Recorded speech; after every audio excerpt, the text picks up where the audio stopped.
राधा करावचित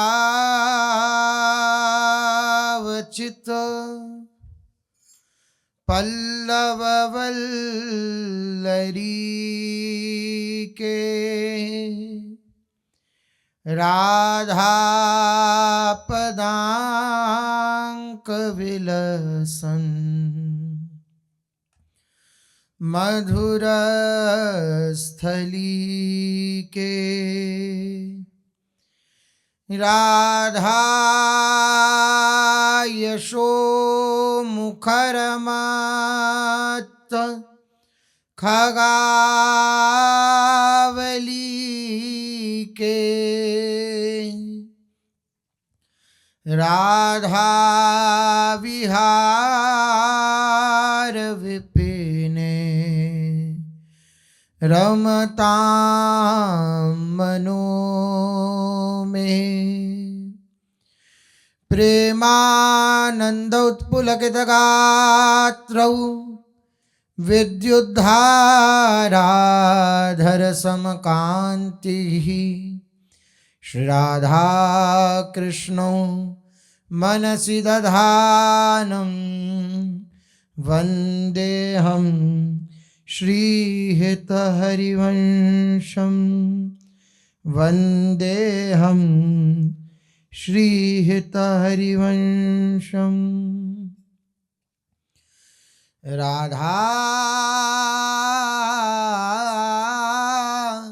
राधा राधा राधा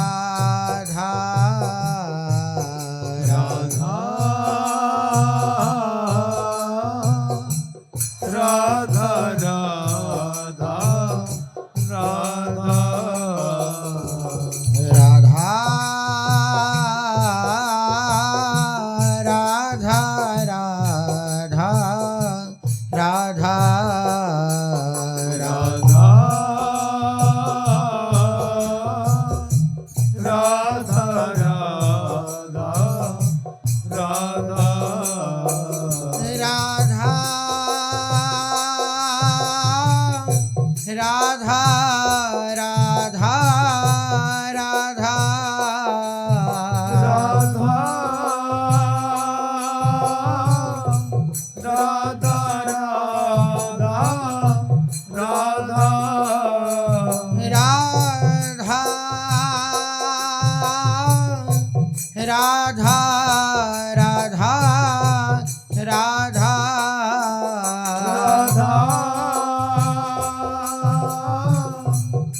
श्री राधा वल्लभ लाल की, महाप्रभु श्री हरिवंश चंद्र जी महाराज की, श्री सद्गुरुदेव भगवान की जय।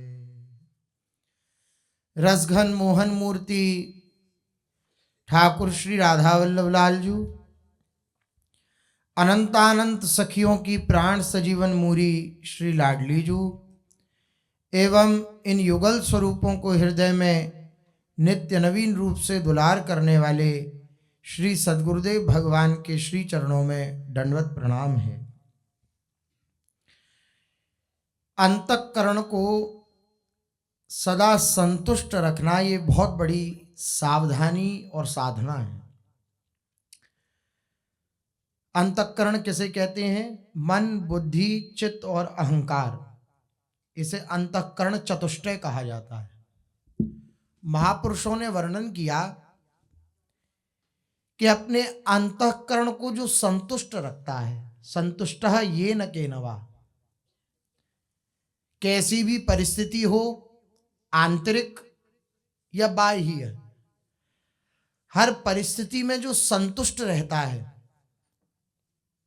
अंतःकरण को संतुष्ट रखने में जो सावधान रहता है, वही सच्चा साधक है। संतुष्टि कब आएगी? जब हर परिस्थिति को हम स्वीकार करना प्रारंभ करेंगे। हर परिस्थिति को स्वीकार करना। कोई भी अच्छी से अच्छी परिस्थिति आवे या कोई हमारी दृष्टि में बुरी से बुरी परिस्थिति आवे, दृष्टि का अंतराय होता है, परिस्थिति अच्छी या बुरी नहीं होती। हमारी दृष्टि, हमारी मान्यता जिसके प्रति सुखद होती है वो हमारे लिए अनुकूल परिस्थिति हो जाती है, और हमारी मान्यता जिसके प्रति दुखद होती है वो हमारे लिए दुख प्रदान करने वाली परिस्थिति हो जाती है। परिस्थिति सुख या दुख प्रदान करने वाली नहीं होती, हमारी मान्यता, हमारी दृष्टि ही सुख दुख प्रदान करने वाली होती है।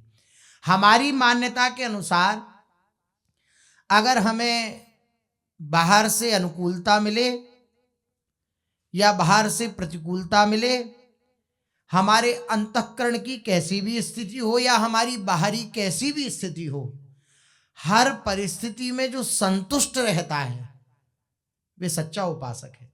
संतुष्ट है येन केनवा। हो सकता है आंतरिक अभी भजन चल रहा है, थोड़ी देर बाद ना चले, लेकिन उस परिस्थिति में भी संतुष्ट है। अब ये कब हो पाएगा? जब प्रभु का आश्रय दृढ़ होगा।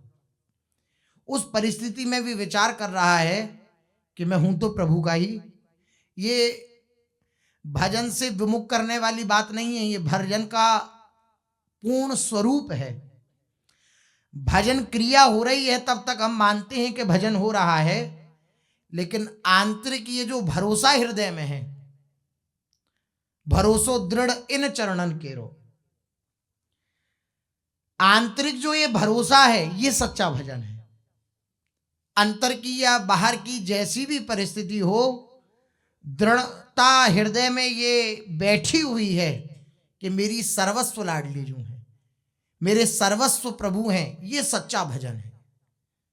और उन प्रभु के आश्रित होकर उनके द्वारा प्रदत्त कोई भी बाहरी या आंतरिक परिस्थिति मेरे जीवन में आवे, मैं संतुष्ट ही रहूंगा, क्योंकि उनका प्रत्येक विधान मंगल में होता है।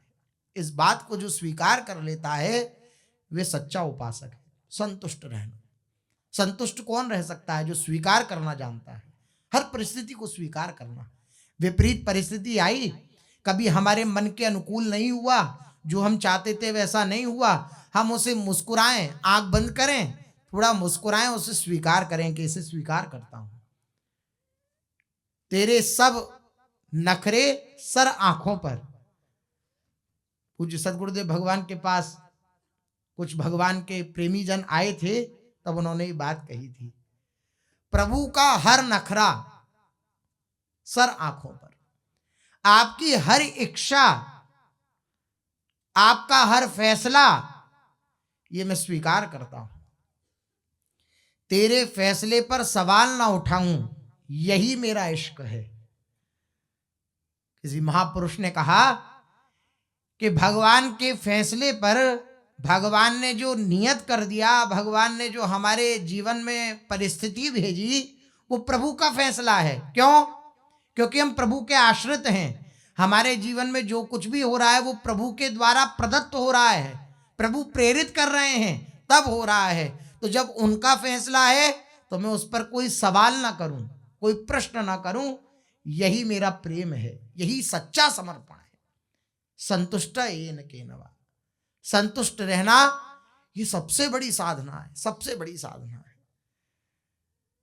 हर परिस्थिति में अंतर से प्रभु का स्मरण हो रहा है, हर परिस्थिति में दृढ़ता पूर्वक हृदय से प्रभु के चरणों को पकड़ रखा है। मैं भंवर में रहूं या किनारे रहूं, हो सकता है ऐसी स्थिति हो जाए चित्त की, मन ना जानो छिन्न अंत कवन बुद्धि घटी प्रकाशित, मन बुद्धि कब धोखा दे दे। और हम जितनी साधना करते हैं मन बुद्धि को लेकर के करते हैं, मन बुद्धि को अपना स्वरूप मान करके उसको लेकर के साधना करते हैं। हो सकता है वो कभी भी धोखा दे दे, लेकिन हम श्री जी के ही बने रहे, हम लाडली जी के ही बने रहे।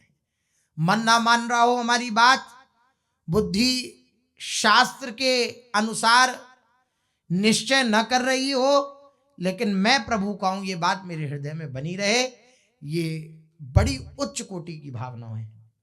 और इसको समझ पाना ये भी बड़ा कठिन है, क्योंकि अपने को हमने ये मान रखा है, अपने को शरीर मान रखा है, मन मान रखा है, बुद्धि मान रखा है। इसलिए गुरुजन आज्ञा करते हैं कि जिसको तुमने मैं मान रखा है उसको समर्पित करो, मन बुद्धि को प्रभु में लगाओ, शरीर को सेवा के द्वारा प्रभु के चरणों में लगाओ, तभी अंतःकरण में प्रवेश अर्थात स्वयं में प्रवेश कर पाएंगे। अन्यथा बात बनती है स्वयं के आश्रय से। मैं प्रभु का हूं, मेरे मन मेरे कथनानुसार चल रहे हैं या नहीं चल रहे, ये बुद्धि अभी ये निश्चय कर रही है, अगले क्षण कुछ और निश्चय करने लगे। लेकिन मेरे को भरोसा श्री लाडली जी का है, काहू के बल भजन को और काहू के आचार व्यास भरोसे कुंवरी के सोवत पांव पसार। ना मुझे आचार विचार का भरोसा है, ना भजन का भरोसा है, मुझे लाडली जी का भरोसा। तो हो क्या रहा है देखो, संसार का भरोसा है तो चिंतन किसका होता है? संसार का होता है या नहीं होता? संसार का भरोसा है, संसार का आश्रय है, तो किसका भजन होता है? संसार का ही भजन होता है। क्योंकि जिसका हम आश्रय लेंगे, अभी जड़ पदार्थों का आश्रय ले रखा है तो जड़ पदार्थों का ही चिंतन हो रहा है, जिसका हम आश्रय लेंगे उसी का चिंतन होगा, जिनका हम भरोसा करेंगे उन्हीं का चिंतन होगा। जब लाडली जी का भरोसा हृदय में जागृत हो जाएगा तो फिर निरंतर निरंतर अखंड तैल धारावत श्री लाडली जी के गोरे चरणारविंदों का चिंतन होता ही रहेगा, होता ही रहेगा। बड़ी विलक्षण स्थिति होती है स्मृति की।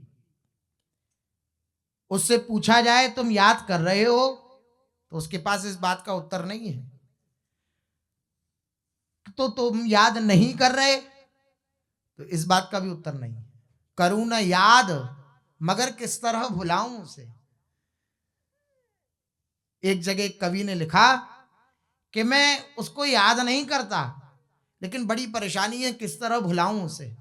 मैं भुलाऊं कैसे, मैं उसकी विस्मृति कैसे करूं? तो जब याद नहीं कर रहे तो विस्मृति कैसी? यही अखंड स्मृति है। हम कभी ये स्मरण करते हैं कि हम पुरुष हैं, कभी लेके बैठे हो माला हम पुरुष हैं या हम स्त्री हैं या हम ऐसा अमुक अमुक हैं, ऐसा कभी विचार करते हैं? नहीं करते। तो भूल जाते हैं क्या? नहीं भूलते भी नहीं है। यही है अखंड स्मृति।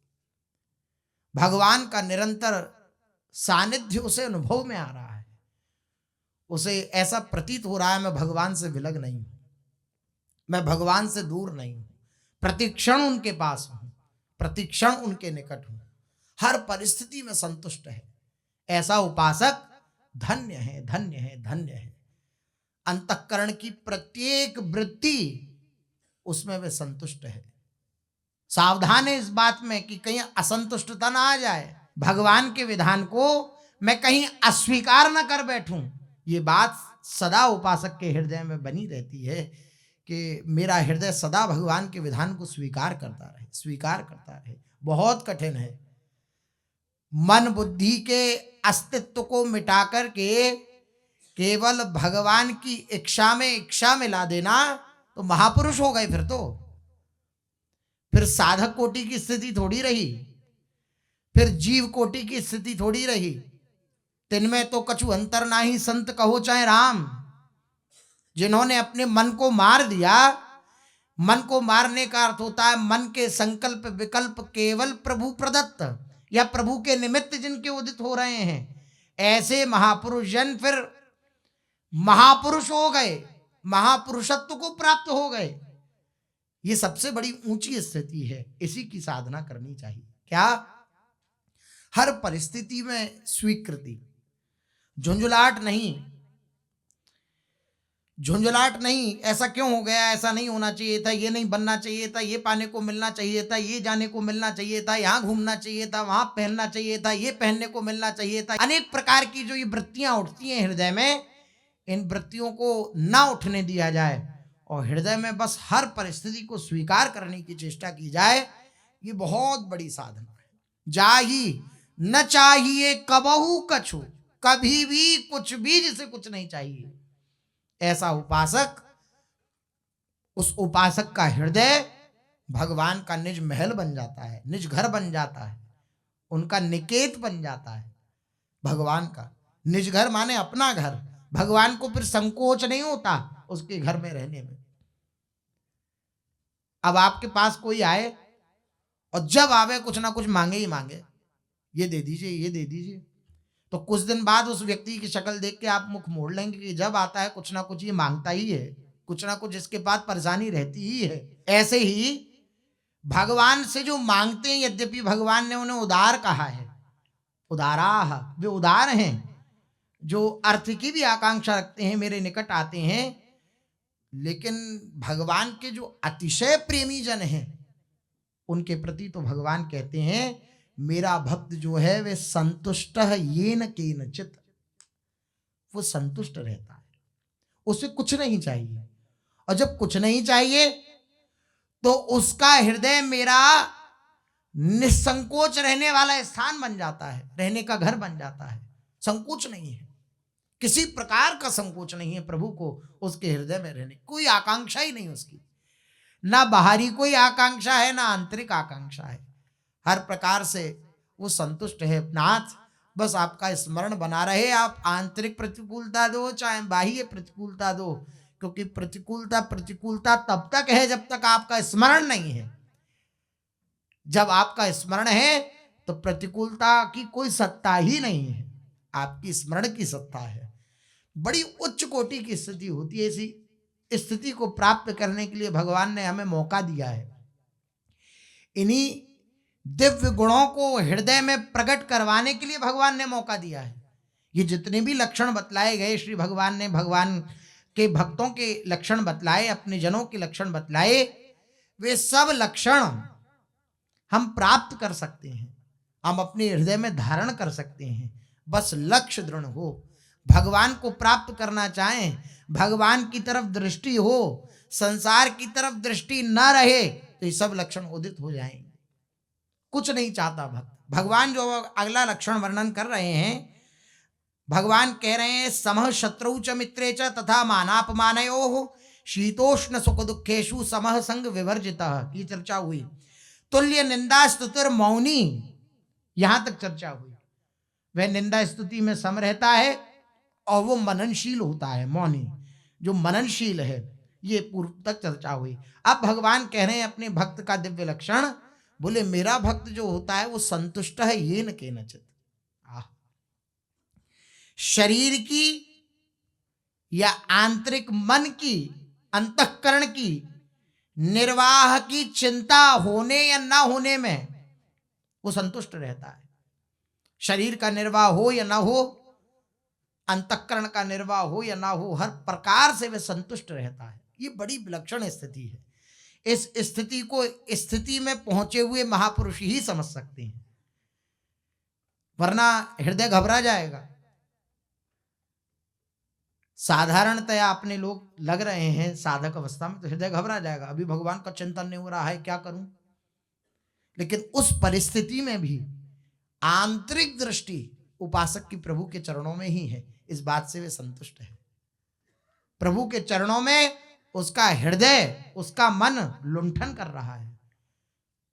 अभी हो सकता है कबहू तो थोड़ो भजन कबहू होत विशाल, ये मन को धीरज छुटे नहीं, गए न दूजी चाल, यही है संतुष्ट है ये न के नवा, संतुष्ट है ये न के नचित, ये यही बात है। मन को धीरज छुटे नहीं और गहे न दूजी चाल, स्वीकार कर रहा है, हर परिस्थिति को स्वीकार कर रहा है, दृष्टि भगवान की तरफ है। हर परिस्थिति को स्वीकार करते हुए दृष्टि प्रभु की तरफ है। ये शर्त है, दृष्टि प्रभु के चरणों में बनी रहे, आंतरिक दृष्टि प्रभु के चरणों में ही बनी रहे। वो दिखाता रहे प्रभु को देखो आपकी संपत्ति है ये, आपकी संपत्ति पर ऐसा ऐसा हो रहा है, लेकिन हृदय विचलित नहीं होगा उस उपासक का। जैसे किसी की संपत्ति में कोई नौकर रख दे, तो कोई संपत्ति पर अगर भाव उत्पन्न होगा, विरोध, तो वो सूचना दे देगा कि आप मालिक हो, आप देख लो ये ऐसा हो रहा है आपकी संपत्ति के प्रति, आपने हमें रखा था तो हम आपको बतलाए दे रहे हैं। लेकिन उसके हृदय में कष्ट नहीं होगा, क्योंकि उसकी संपत्ति नहीं है। इसी प्रकार शरीर और अंतःकरण पर भक्त का स्वयं का अधिकार नहीं होता, तो उसके शरीर या अंतःकरण पर किसी प्रकार की अनुकूलता या प्रतिकूलता आती है तो वो प्रभु को दिखा देता है कि देख लो आप, ऐसी स्थिति अंतःकरण की है और ऐसी स्थिति शरीर की है, लेकिन मैं आपका हूं।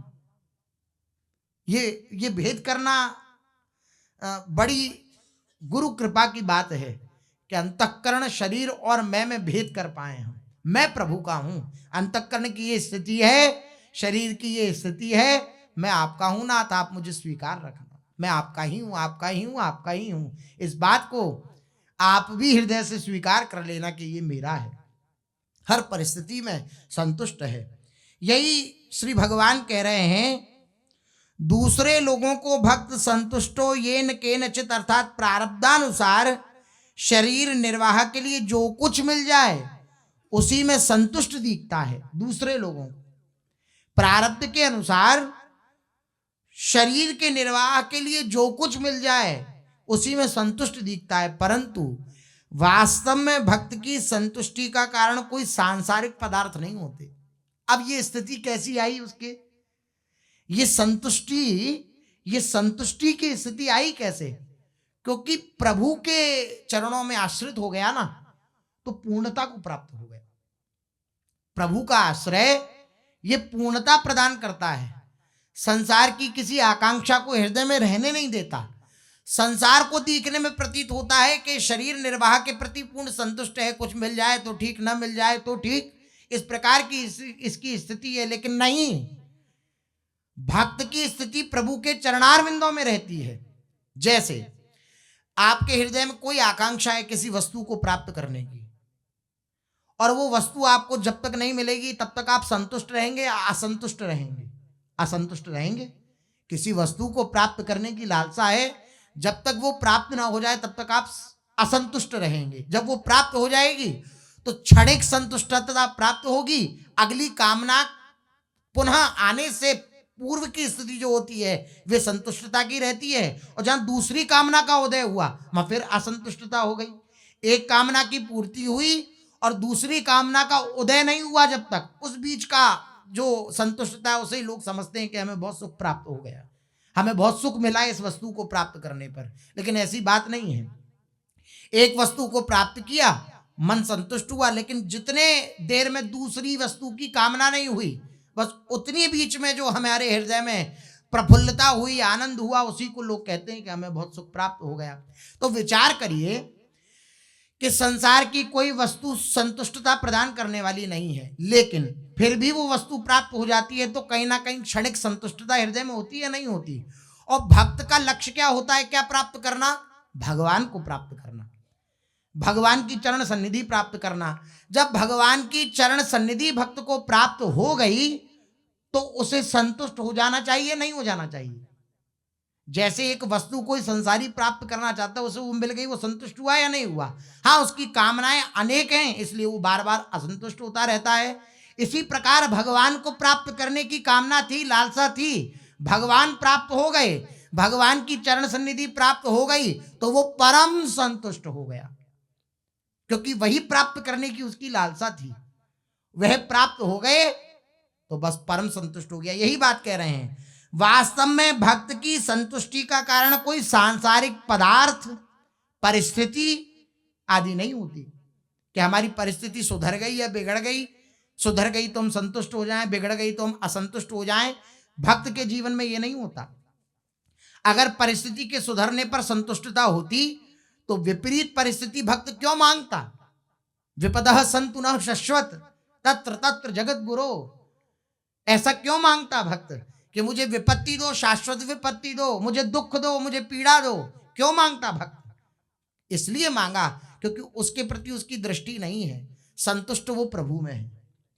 आप पास होना, आप निकट होना, बस यही सबसे बड़ी संतुष्टि है। विचार करिए, कुंभन दास जी के जीवन में प्रतिकूलता है। अगर संसारी व्यक्ति देखे, राजा मानसिंह आया, देखी तो रहा है कैसी परिस्थिति है श्री कुंभन दास जी की। बहुत बड़ा परिवार है कुंभन दास जी का, लेकिन संतुष्टि कैसी है प्रभु की प्राप्ति के प्रति। भगवान प्राप्त हैं, श्री ठाकुर जी नित्य आकर कुंभन दास जी की गोदी में खेलते हैं। इस बात से इतनी बड़ी संतुष्टि है कि संसार की विपरीत परिस्थिति या अनुकूल परिस्थिति उनके चित्त को संतुष्ट या असंतुष्ट नहीं कर रही। चित्त सम अवस्था को प्राप्त है संसार की तरफ से। असंतुष्टता कब हुई? जब ठाकुर जी विलग हुए। संतुष्टता कब हुई? जब ठाकुर जी निकट हैं। कुंभन दास जी के चरित्र में देखें तो भक्त का जीवन, भक्त की संतुष्टता किसमें निहित है? भगवान में निहित है। भगवान उसे प्राप्त हैं, भगवान का चिंतन हो रहा है तो वह परम संतुष्ट है, परम संतुष्ट है। यही बात कह रहे हैं कि वास्तव में भक्त की संतुष्टि का कारण कोई सांसारिक पदार्थ नहीं है, परिस्थिति नहीं है। उसे संसार से तो कुछ नहीं चाहिए। चाह गई, चिंता मिटी और मनवा बेपरवाह, जिसको कछु न चाहिए सो शाहन के शाह। शाहों का भी शाह है वो, राजाओं का भी राजा है वो, जिसको कभी भी कुछ नहीं चाहिए। चाह मिटी, चाह मिट गई है क्योंकि प्रभु प्राप्त हो गए। प्रभु की प्राप्ति की लालसा थी, अभी लालसा हमारे हृदय में नहीं है प्रभु प्राप्ति की, तो हम संतुष्ट या असंतुष्ट होते रहते हैं। देखिए चित्त में, कभी किसी परिस्थिति को स्वीकार करते हैं, कभी किसी परिस्थिति को अस्वीकार कर देते हैं। नहीं नहीं, ऐसा नहीं हम कर सकते हैं, नहीं ऐसा ऐसा कैसे हो सकता है। कभी हम स्वीकार करते हैं किसी परिस्थिति को, कभी अस्वीकार कर देते हैं। यह हमारे चित्त की स्थिति है। भक्त की चित्त की स्थिति ये नहीं होती है। स्वीकार या अस्वीकार उसके जीवन में नहीं होता। केवल प्रभु के चरणार विंद प्राप्त करने की जो लालसा थी वह उन्हें प्राप्त हो गए, वे परम संतुष्ट हो गए क्योंकि वही लालसा थी। लक्ष्य की कमजोरी के कारण, भगवान की प्राप्ति की चाह न होने के कारण अनेक चाहों में हम फंसे रहते हैं। अन्यथा भगवान की प्राप्ति की चाह उदित हो जाए तो संसार की अनुकूलता प्रतिकूलता भक्त के हृदय को डामाडोल नहीं कर सकती। संसार की तरफ से वे परम संतुष्ट रहता है, परम संतुष्ट रहता है। या तो प्रभु का कृपा विधान मानता है या प्रारब्ध मानता है। जैसी चित्त की स्थिति होती उस प्रकार से स्वीकार करता है, मेरे प्रारब्ध में ही ऐसा था, मेरा कर्म भोग है, या प्रभु की ऐसी इच्छा थी मेरे जीवन में ये सब हो रहा है। संतुष्ट वो प्रभु में है। संतुष्ट येन केनचित्, शरीर के निर्वाह के प्रति किसी प्रकार की उसे कोई चिंता नहीं है, हर प्रकार से संतुष्ट है। तो जिसे इस स्थिति की प्राप्ति हो गई, क्या कि चाह मिटी। और देखिए कितनी सूक्ष्म बात कह रहे हैं, जहां आपकी चाह का नाश हुआ वहां आपकी चिंता का नाश हुआ। बहुत लोग कहते हैं हम बहुत चिंतित रहते हैं, परेशान रहते हैं, क्लेशित रहते हैं, हम सदा चिंता में बने रहते हैं। चिंता का नाश कैसे होगा? हम आनंदित रहें ऐसा कैसे होगा? तो संतों की भाषा जो होती है वो सूत्र रूपेण होती है। जो केले के पात में पात पात में पात, त्यों संतन की बात में बात बात में बात। संतों की बात में बात होती है। जैसे केले के जो खंभ होता है उसमें अंदर पत्ता फिर पत्ता फिर पत्ता फिर पत्ता, ऐसे संतों की बात होती है। देखिए सूत्र रूपेण कितनी बड़ी बात कह दी। श्री कबीरदास जी का दुआ है ये, चाह मिटी तो चिंता मिटी। और जहां चिंता का शमन हुआ, जहां चिंता का नाश हुआ तो मनवा बेपरवाह, मन बेपरवाह हो गया। किसी प्रकार की कोई चिंता नहीं रह गई तो मन बेपरवाह हो गया। जिसको कबहू कछु न चाहिए सो शाहन के शाह। वो राजाओं का राजा है जिसको कभी भी कुछ भी नहीं चाहिए, कुछ नहीं चाहिए, संतुष्ट है। ये भक्त की स्थिति है, ये भगवान के प्रेमी भक्त की स्थिति है। भगवान यद्यपि हर प्रकार से दुलार करते हैं, माता की तरह दुलार करते हैं, लेकिन कभी कभी प्रेम परीक्षा लेने के लिए वह भी प्रतिकूलता दे सकते हैं, व्यवहारिक, शारीरिक। लेकिन उस परिस्थिति में भी वे प्रभु की तरफ ही दृष्टि गड़ाए रखे, प्रभु को ही देखता रहे, प्रभु के विधान को ही देखता रहे, हर विधान को स्वीकार करके आनंदित बना रहे। यही स्थिति है भक्त की। संतुष्ट है ये न के नचित, संतुष्ट रहता है। एकमात्र भगवान में ही प्रेम होने के कारण वह नित्य निरंतर भगवान में ही संतुष्ट रहता है। संतुष्टि कब आएगी? जब भगवान में प्रेम होगा। विषयों में प्रेम होगा तो ये संतुष्टि की स्थिति नहीं आ सकती है। अब आप विचार करिए, हृदय किन बातों में जलाता है? किसी विषय की लालसा होती है, उसी में तो जलाता है। अमुक स्थिति आ जाए, अमुक परिस्थिति ठीक हो जाए, अमुक वस्तु मुझे मिल जाए, अमुक पदार्थ पाने को मिल जाए, अमुक जगह घूमने को मिल जाए, अमुक जगह जाने को मिल जाए, ये वस्तु मुझे प्राप्त हो जाए, इस प्रकार की ही इच्छाएं ये हृदय को जलाती हैं। और जब इच्छाएं समाप्त हो गई, प्रभु में ही प्रेम हो गया, तो क्या कोई भी वस्तु से हृदय में जलन उत्पन्न करने वाली रह जाएगी क्या? प्रभु प्रेम की प्राप्ति के लिए जो जलन होती है वह तो वंदनीय है। वे जलन जलन नहीं है, वे पीड़ा पीड़ा नहीं है। उस दुख के लिए तो बड़े बड़े महापुरुष लालसा रखते हैं कि ऐसो दुख दीजो मन माही। पूरी सखी कहती हैं कि हे लाडली जो ऐसा दुख मुझे प्रदान करिए कि मैं बिलक बिलक कर रोती हुई आपको ब्रजमंडल में, वृंदावन की गलियों में ढूंढती हुई भटकूं।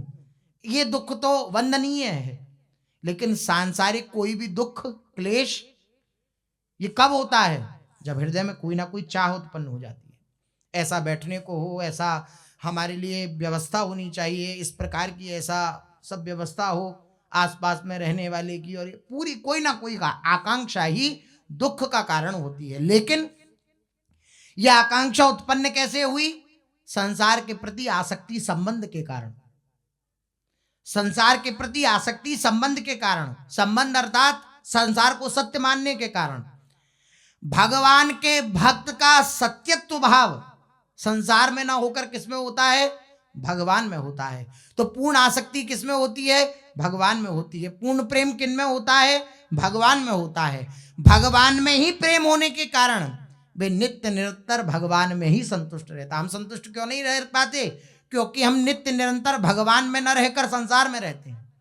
आंतरिक चिंतन से हम भगवान में न रहकर संसार के प्राणी पदार्थ में रहते हैं, तो हम संतुष्ट नहीं हो पाते। और भक्त जो है वो सदा भगवान में रहता है तो संतुष्ट हो जाता है, संतुष्ट हो जाता है। इसी संतुष्टि के कारण वह संसार की प्रत्येक अनुकूल प्रतिकूल परिस्थिति में सम रहता है। अब संसार के प्रति कुछ भी होता रहे, कभी अग्नि हो जाए और कभी शीतल वर्षा हो जाए, तो वो शीतल वर्षा या अग्नि के प्रभाव से प्रभावित नहीं होता, अनुकूलता प्रतिकूलता से प्रभावित नहीं होता, क्योंकि वो रहता कहाँ है? प्रभु के चरणारविंद में, प्रभु के चरणों में। ये बड़ी उत्तम बात है, हृदय को शांत कर देने वाली बात है। हम प्रभु के चरणों में जब नहीं होंगे तभी हम क्लेशित होंगे। अंतर से प्रभु के चरणों का चिंतन नहीं होगा तभी हम दुखी होंगे, तभी हम पीड़ित होंगे। और हृदय को आनंदित बनाना है, हृदय को संतुष्ट बनाना है, तो एक ही उपाय है, प्रभु का सतत चिंतन। प्रभु की प्यारी प्यारी झीनी झीनी याद आ रही है, जिसे मीठे शब्दों में कहा जाता है याद आना, स्मृति हो रही है। क्या अब आप विचार करिए, कभी गुरु कृपा से 1 मिनट 2 मिनट ऐसी स्थिति आती हो कि भगवान की याद आ रही है, आप देखेंगे संसार की कोई भी परिस्थिति आपके हृदय को उस समय में आकर्षित नहीं कर पाएगी। आप चाहे किसी सेवा में लगे हों और चाहे आप किसी भी परिस्थिति, संसार की कोई भी परिस्थिति आपके चित्त को आकर्षित नहीं कर पाएगी उस समय में। ऐसा ही अगर अखंड चिंतन बन जाए तो फिर उस उपासक की क्या स्थिति होगी? संसार की प्रत्येक अनुकूल प्रतिकूल परिस्थिति में भक्त सम रहता है इस संतुष्टि के कारण, क्योंकि भगवान के चरणों में रहकर वे संतुष्ट हो गया है। इस संतुष्टि के कारण संसार के प्रति जो अनुकूलता प्रतिकूलता उसमें वे सम रहता है, क्योंकि उसके अनुभव में प्रत्येक अनुकूल या प्रतिकूल परिस्थिति भगवान के मंगलमय विधान से ही आती है। इस प्रकार प्रत्येक परिस्थिति में नित्य निरंतर संतुष्ट रहने के कारण भक्त को संतुष्टो येन केनचित कहा गया। भगवान ने अपने भक्त का लक्षण बतलाया, मेरा भक्त सदा संतुष्ट रहता है, सदा आनंदित रहता है, कुछ नहीं चाहिए। आंतरिक दुलार प्रभु का, आंतरिक दृष्टि प्रभु की उस उपासक के प्रति रहती है जिसके हृदय में कोई आकांक्षा नहीं, कोई लालसा नहीं, कोई लालसा नहीं, कुछ नहीं चाहता, बस ये चाहता है आप हमारे रहो, हम आपके रहें, बस और कुछ नहीं चाहिए। बिसरी हो न बिसारी हो, यही दान मोहे देव, श्री हरिवंश की लाडली मोहे अपनी कर ले। कैसी स्थिति है, ऐसी स्थिति को प्राप्त कराने के लिए प्रभु ने अपनी शरण में लिया है।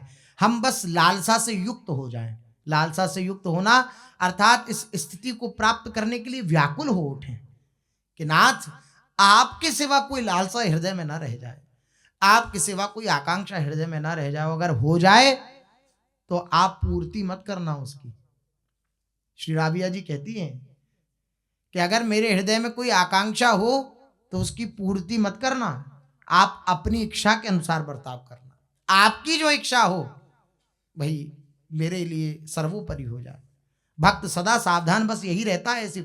कल श्री भाई जी महाराज की वाणी श्रवण कर रहे थे, उसमें भाई जी महाराज कह रहे थे भक्त एक बात में सावधान रहता है, भक्त प्रत्येक चेष्टा में ये देखता रहता है कि कहीं मैं श्री ठाकुर जी की इच्छा में इच्छा नाम मिलाकर अपनी इच्छा को तो ऊपर नहीं रख रहा। मैं प्रत्येक परिस्थिति में ठाकुर जी की इच्छा को न देखकर अपनी इच्छा को तो ऊपर नहीं रख रहा कि मेरी इच्छा के अनुसार ये हो जाए, मेरी इच्छा के अनुसार ऐसी परिस्थिति बन जाए, मेरी इच्छा के अनुसार ये सब व्यवस्थाएं बन जाएं, ऐसा तो नहीं रख रहा ना। भक्त बस एक बात में सावधान रहता है कि उसकी इच्छा प्रभु की इच्छा में मिली हुई है या नहीं मिली हुई है, वो प्रभु की इच्छा में संतुष्ट है या नहीं है, इस बात में वे सदा सावधान रहता है। बड़ी उत्तम अवस्था है, लेकिन इसके लिए अस्तित्व का समर्पण आवश्यक है और ये अस्तित्व का समर्पण ही कठिन पड़ता है। मन बुद्धि का समर्पण, अपनी आकांक्षाओं को, अपने प्रश्नों को, अपनी मान्यताओं को रद्द कर देना और प्रभु की मान्यताओं को आदर देना, ये बहुत सौभाग्यशाली उपासक के हृदय में ऐसी वृत्ति आती है, सामान्यता नहीं आती। हम अपनी कामनाओं की पूर्ति भगवान से कराना चाहते हैं, भगवान के अनुसार अपना जीवन थोड़ी बनाना चाहते हैं। हमारी कामनाओं की पूर्ति भगवान कर दें तो वो भगवान है। कहीं कोई भगवान हो तो मेरी इस बात को सुन रहा हो तो ये मेरी कामना पूर्ति कर दे, हम तो तब मानते हैं। और अगर हमारी कामनाओं में बाधा हो गई तो हम विचार करने लगते हैं कि पता नहीं भगवान है या नहीं है। लेकिन भक्त ऐसा नहीं होता। भक्त भगवान की इच्छा में इच्छा मिलाए होता है। जो तुमको हो पसंद वही बात कहेंगे, आपको जो पसंद है वही मेरी पसंद है, मेरी पसंद विलग नहीं है आपसे। भक्त बस इस बात में सावधान रहता है कि भगवान की इच्छा में मेरी इच्छा मिली हुई है या मैं अपनी इच्छा को ऊपर रख रहा हूं, अपनी इच्छा को महत्व दे रहा हूं, इस बात में सदा सावधान रहता है। और सदा संतुष्ट रह करके प्रभु का आश्रय अपने हृदय में धारण करता है। ये भक्त का लक्षण है, संतुष्टा ये नहीं कहना चाहिए। तो कोई भी परिस्थिति आए हमारे जीवन में, हमारे दिनचर्या में, तो हम उसको स्वीकार करना सीखें, स्वीकार करने का प्रयास करें। जहां सफल हो वहां प्रार्थना का बल लें। प्रार्थना का बल सबसे बड़ा बल है। जब अपने आप को असफल देखें तो प्रभु से प्रार्थना करें कि देखो मैं आपकी रजा में राजी नहीं हो पा रहा हूं, आपकी इच्छा में मैं संतुष्ट नहीं हो पा रहा हूं, ना तो उसे स्वीकार नहीं कर पा रहा। आप कृपा करो, मुझे ऐसा विवेक दो कि मैं हर परिस्थिति में आपका मंगलमय विधान देखूं, मैं हर परिस्थिति में आपकी मंगलमय लीला देखूं। आप मुझ पर कृपा करो। तो वो कृपालु हैं। जब आप उनसे कृपा की याचना करेंगे तो वो तो कृपा बरसाने के लिए सदा लालायित रहेंगे। कृपा तो उनकी आपके ऊपर है ही, जब भी आपके हृदय में ये बात आई है। जब आप प्रार्थना करेंगे तो वह वो पर्दा हटा देंगे। पर्दा पाड़े कपट के झपट लाडली लाल, प्रगट भय मन मानसर अद्भुत गौर मराल। ये कपट रूपी जो पर्दा है इसको हटा देंगे श्री प्रियालाल। पर्दा फाड़े कपट के और झपट लाडली लाल, लाडली लाल हटा देंगे इस पर्दे को और हृदय में प्रकट हो जाएंगे। ये समझ में आ जाएगा कि प्रत्येक परिस्थिति भगवान की बनाई हुई है, भगवान के द्वारा रचित है। कितनी उत्तम स्थिति है ये आ जाना सिद्ध हो जाना है। ये बात हृदय में आ जाना कि प्रत्येक परिस्थिति प्रभु के द्वारा निर्मित है, ये सिद्धावस्था है। अब उस व्यक्ति को कौन असंतुष्ट कर सकता है, बतलाइए। जो प्रभु के विधान में प्रतिक्षण हृदय में ये बात रखता है कि उनका विधान मंगलमय है, ये सारी परिस्थिति उनके द्वारा निर्मित हैं, वो कभी मेरा अमंगल नहीं कर सकते, तो उसको असंतुष्ट, उसको दुखी, उसको क्लेशित कौन कर सकता है? कोई नहीं कर सकता।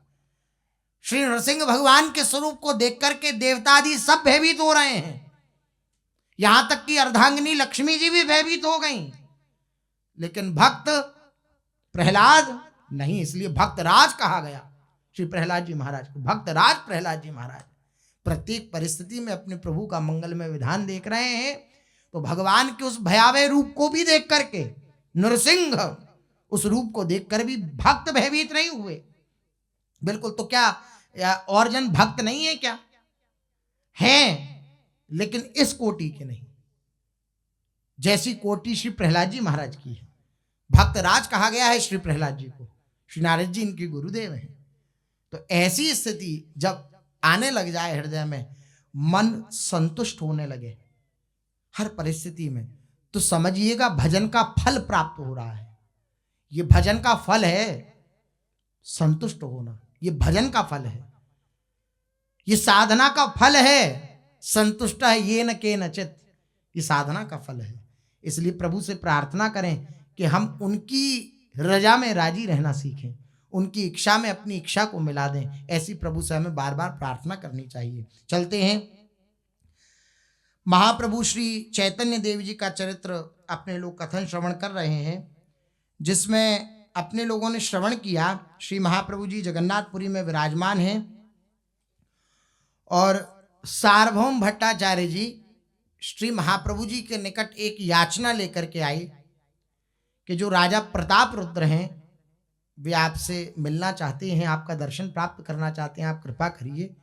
तो महाप्रभु जी ने श्री सार्वभौम भट्टाचार्य जी से मना कर दिया कि हम राज दर्शन नहीं करते, क्योंकि प्रताप रुद्र जी के हृदय के जो मलिनता पैदा करने वाला अहंकार है, उस अहंकार का शमन करना है श्री महाप्रभु जी, इसलिए ऐसी लीला कर रहे हैं। राय रामानंद जी भी आए।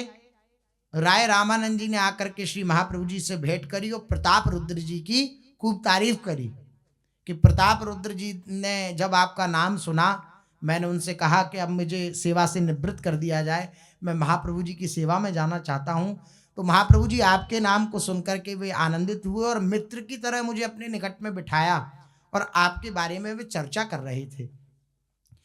प्रताप रुद्र जी के विषय में ऐसी वार्ता सुनकर राय रामानंद जी के मुख से श्री महाप्रभु जी के मुख पर झीनी मुस्कान आई। सार्वभौम भट्टाचार्य जी ने ये देखी। प्रताप रुद्र जी भी अब क्योंकि जगन्नाथपुरी में रथ यात्रा होने वाली है प्रसंगानुसार, तो रथ यात्रा के निमित्त श्री प्रताप रुद्र जी आए हुए हैं जगन्नाथपुरी। सार्वभौम भट्टाचार्य जी को बुलाया और बुलाकर के कहा कि आपने वार्ता करी महाप्रभु जी से मेरे विषय में कि मैं मिलना चाहता हूँ। तो सार्वभौम जी बोले कि मैंने कहा तो, लेकिन महाप्रभु जी ने मना कर दिया कि हमारी प्रतिज्ञा है, हम राज दर्शन नहीं करेंगे।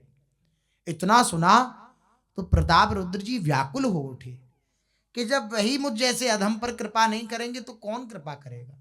जब वही मुझे ठुकरा देंगे तो फिर क्या जीवन रहा मेरा?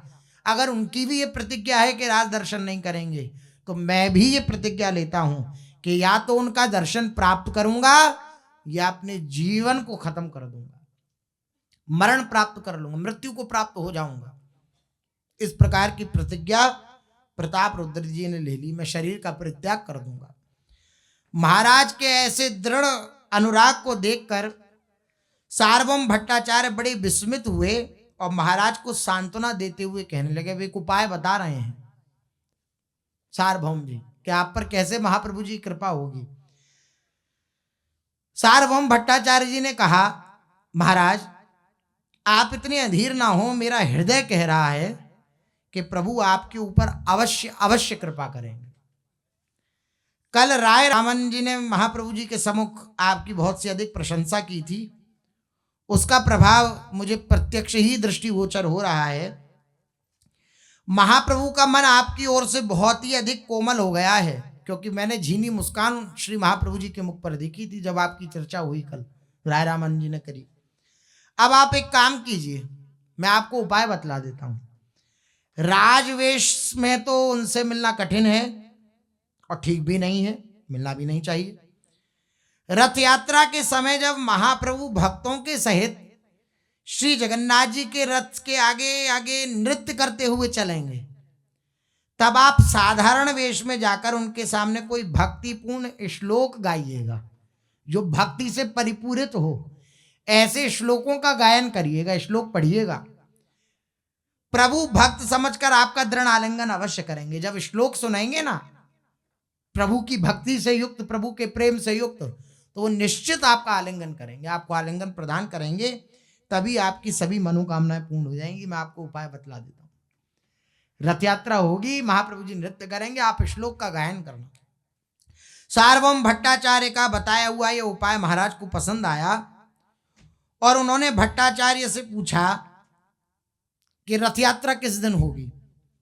भट्टाचार्य ने गणना करके हिसाब करके बताया कि आज से तीसरे दिन रथ यात्रा होनी है, तभी हम सब मिलकर उद्योग करेंगे, आप पर जरूर श्री महाप्रभु जी की कृपा होगी। यह सुनने से महाराज को संतोष हुआ और भट्टाचार्य महाराज की अनुमति लेकर वह अपने स्थान को गए। कितना सुखद संवाद है, हृदय को प्रफुल्लित कर देने वाला ये कैसा मनोहारी वृत्तांत है। अपने प्रिय के सम्मिलन सुख को सुनकर ऐसा कौन हृदयहीन जड़बुद्धि पुरुष होगा जिसका मन कमल खिल न उठे। नीतिकारों ने ठीक ही कहा है, अमृतम प्रिय दर्शनम। अमृत क्या है? अपने प्रिय का दर्शन करना, यही अमृत है। इस संसार में अपने प्यारे से भेंट होना ये सर्वोत्तम अमृत है। इधर नवद्वीप में गौर भक्त अपने प्रिय के दर्शन के लिए, अपने प्यारे के दर्शन के लिए जैसे कोई अमृत का पान करके आनंदित होता है, ऐसा उसे प्रतीत होता है मैं अमर हो गया। इस प्रकार की अनुभूति समस्त गौर भक्तों को हो रही है, क्योंकि अपने प्रिय श्री चैतन्य महाप्रभु का दर्शन आज सबको प्राप्त होगा। जो इस अमृत का निरंतर पान करते रहते हैं, ऐसे भक्तों के चरणों में हमारा बारंबार प्रणाम है।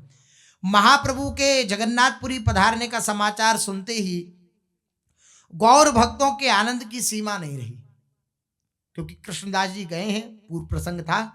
कृष्णदास जी ने सबको बतलाया कि श्री महाप्रभु जी जगन्नाथपुरी आ चुके, तो सबके हृदय में है जल्द से जल्द हम पहुंचें और श्री महाप्रभु जी के दर्शन प्राप्त करें। बहुत से भक्त तो महाप्रभु के साथ संकीर्तन सुख का आनंद अनुभव कर चुके थे जो वहां पर थे नवद्वीप में, और बहुत से ऐसे भी भक्त थे जिन्होंने अभी तक महाप्रभु जी के प्रत्यक्ष दर्शन नहीं किए थे, लेकिन महाप्रभु जी के दर्शन किए बिना ही महाप्रभु जी के लीला चरित्रों को सुनकर श्री महाप्रभु जी के प्रति आत्मसमर्पण कर चुके थे। ऐसे दोनों प्रकार के भक्त थे, जो महाप्रभु जी के दर्शन भी कर चुके हैं और ऐसे भी जिन्होंने अभी तक दर्शन नहीं किया। आज दोनों के ही आनंद की सीमा नहीं है, दोनों के हृदय में उल्लास है कि अब इतने दिनों की जो प्यास है हृदय की, नेत्रों की, कर्णों की, ये इंद्रियों की जो प्यास है कि अपने श्री महाप्रभु जी को देखें, वे प्यास अब बुझ जाएगी। सभी ने पुरी में चलकर महाप्रभु जी के दर्शनों का निश्चय किया। सभी भक्तों के अग्रणी आचार्य अद्वैती ही थे, अद्वैताचार्य जी। उनकी सम्मति हुई कि हम लोगों को पुरी के लिए शीघ्र ही प्रस्थान कर देना चाहिए, जिससे आषाढ़ में होने वाली भगवान की रथ यात्रा में सम्मिलित हो सके और बरसात के 4 महीने महाप्रभु जी के समीप ही बिताएं। यह सम्मति सबको पसंद आई। सभी अपने अपने घरों का 4 महीने का प्रबंध करके पुरी जाने के लिए तैयार हो गए। श्रीवास आदि सभी भक्तों ने शची माता से महाप्रभु के समीप जाने के लिए विदा मांगी। वात्सल्यमयी जननी ने अपने सन्यासी पुत्र के लिए भांति भांति की वस्तुएं भेजी, अनेक प्रकार की वस्तुएं भेजी। भक्तों ने उन सभी वस्तुओं को सावधानी पूर्वक अपने साथ रख लिया और वे माता की चरण वंदना करके जगन्नाथपुरी के लिए चल पड़े। लगभग 200 भक्त गौर गुण गाते हुए, ढोल करताल के साथ संकीर्तन करते हुए पैदल यात्रा कर रहे हैं। 200 भक्त लगभग। आगे आगे मुखिया इस मंडली के श्री अद्वैताचार्य जी, वो सबसे आगे चल रहे हैं। प्रभु के दर्शन की उत्सुकता कारण जल्दी जल्दी चल रहे हैं और उनके पीछे सभी भक्त नवीन उत्साह के साथ कीर्तन कर रहे हैं। मृदंग बज रहा है, करताल बज रही हैं, झांझ बज रही हैं, घंटा बज रहे हैं और खूब उद्दाम कीर्तन करते हुए 200 भक्त लगभग गौर भक्त श्री महाप्रभु जी की मिलन उत्कंठा को हृदय में धारण करके श्री जगन्नाथ जी के दिव्य धाम श्री जगन्नाथपुरी की ओर पादार्पण किया।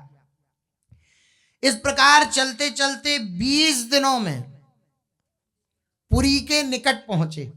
20 दिनों की यात्रा पैदल। इधर भगवान की स्नान यात्रा का समय आ पहुंचा। स्नान यात्रा होती है, श्री जगन्नाथ जी स्नान करते हैं। महाप्रभु बड़ी ही उत्सुकता के साथ स्नान यात्रा की प्रतीक्षा करने लगे। स्नान यात्रा के दिन महाप्रभु अपने भक्तों के सहित मंदिर में दर्शन करने के लिए गए। श्री जगन्नाथ जी बाहर एक सुंदर दिव्य मंडप बनता है, उसमें विराजते हैं आकर और स्नान होता है। उस दिन जन्मदिन भी माना जाता है श्री जगन्नाथ जी का। तो स्नान होता है और फिर 15 दिन के लिए कपाट बंद हो जाते हैं श्री जगन्नाथपुरी में। ऐसी भावना रहती है भक्तों की कि भगवान बीमार हो जाते हैं। भक्तों की भावना के लिए भगवान कुछ भी कर सकते हैं, तो बीमार भी हो सकते हैं। कर्तुम अकर्तुम अन्यथा कर्तुम स समर्थ इति ईश्वर। अब लोग कहें अरे भगवान कहीं बीमार होते हैं, तो अगर भगवान के अंदर बीमार होने का सामर्थ्य नहीं है तो भगवान फिर सर्व सामर्थ्यवान कैसे हुए? जब भगवान सब कुछ करने में समर्थ है तो बीमार होने में भी समर्थ है। ये जिनका ज्ञान मंद है, जो केवल बुद्धि को प्रधान मानते हैं, वो ये सब प्रश्न करते हैं भक्तों की भावना को ठेस पहुंचाने के लिए। अब भक्त मान लो हृदय में भावना है भगवान बीमार है, उनको दवाइयां पवाई जाएं, तो लोग उपहास करते हैं। वो उनकी बुद्धिमत्ता है। अरे भगवान जब सर्व समर्थ हैं तो क्या बीमार होने में समर्थ नहीं है? बीमार भी हो सकते हैं वो। तो जगन्नाथपुरी में स्नान यात्रा के बाद 15 दिन तक श्री ठाकुर जी बीमार रहते हैं और काढ़ा और ये सब जो आयुर्वेदिक औषधियां हैं यही भोग में लगती हैं श्री ठाकुर जी के जगन्नाथपुरी में। अब स्नान यात्रा हो रही है। उस दिन के श्री महाप्रभु जी के आनंद का वर्णन कौन कर सकता है? महाप्रभु प्रेम में बेसुध होकर उन्मत्त पुरुष की भांति मंदिर में ही कीर्तन करने लगे। लोगों की अपार भीड़ महाप्रभु के चारों ओर एकत्रित हो गई। जैसे तैसे भक्त उन्हें स्थान पर लाए। स्नान यात्रा के अनंतर 15 दिन तक भगवान अंतःपुर में रहते हैं, इसलिए 15 दिनों तक मंदिर के जो कपाट होते हैं वो एकदम बंद रहते हैं। किसी को भी भगवान के दर्शन की अनुमति नहीं होती है कि कोई दर्शन करे। अब महाप्रभु जी जगन्नाथपुरी में विराजमान है और श्री जगन्नाथ जी के दर्शन ना हो तो महाप्रभु जी का हृदय जो है वे असह्य पीड़ा से युक्त हो गया। अधीर हो उठे श्री महाप्रभु जी, विरह से व्याकुल हो गए और विचार करने लगे कि मैं जगन्नाथपुरी में निवास कर रहा हूं, लेकिन जगन्नाथ जी का दर्शन मुझे प्राप्त नहीं हो रहा, क्या किया जाए? फाटक बंद है, वियोग वेदना बढ़ती जा रही है। इतनी बड़ी श्री महाप्रभु जी की वियोग वेदना कि जगन्नाथपुरी में रहना असह्य हो गया। श्री महाप्रभु जी को जगन्नाथपुरी में रहना असह्य हो गया। वे गोपियों की भांति विरह के भावावेश में जगन्नाथपुरी को छोड़कर अकेले ही अलालनाथ चले गए। अलालनाथ जो स्थान है, जो 2 बार का तो वर्णन अब तक श्रवण कर चुके हैं। एक जाते में दक्षिण यात्रा जब करी और एक आते में, और फिर अब एक तीसरी बार अलालनाथ श्री महाप्रभु जी चले गए।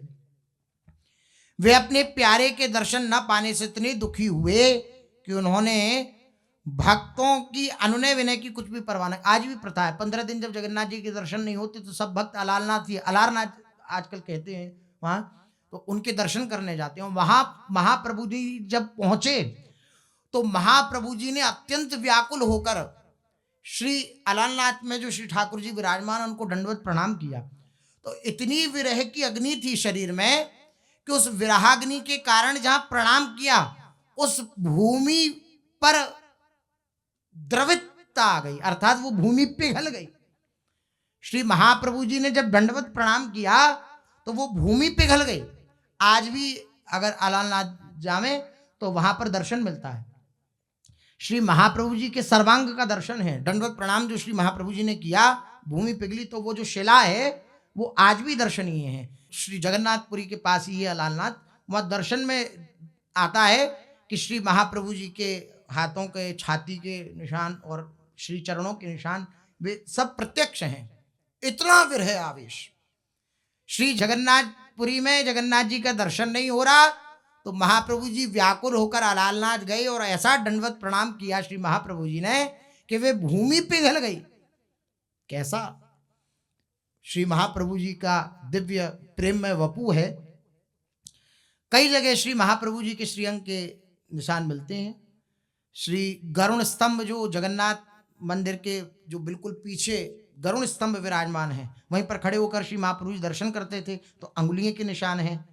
और महापुरुषों ने सुना है यहाँ गोपीनाथ जी का जो मंदिर है, यहाँ पर भी श्री महाप्रभु जी के अंगुलियों के निशान हैं, श्री चैतन्य महाप्रभु जी के।